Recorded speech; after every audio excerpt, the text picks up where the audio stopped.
nitsabaho kwibarabara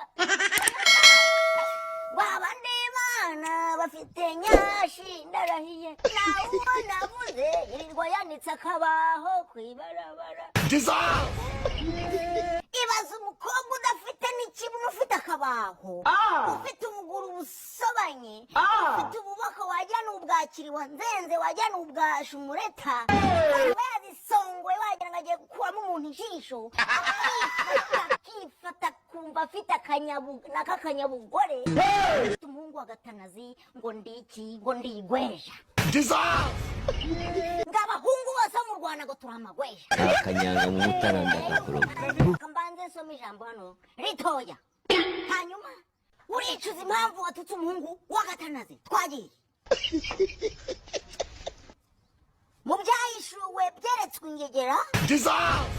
ku murongo wa mbere kugeza ku tarasi rya gatatu baravuga ngo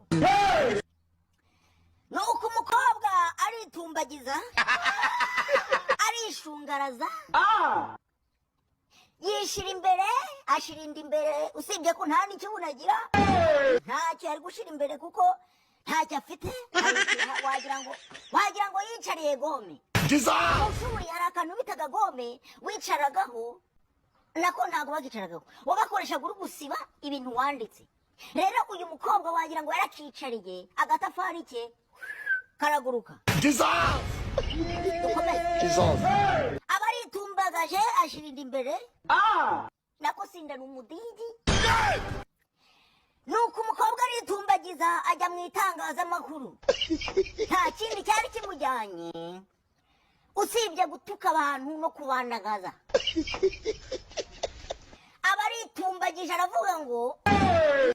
ngabahungu bose b'abanyarwanda ngo turamagweja yegera yongera akandi kantu tujunguruje kakaduhaye banyama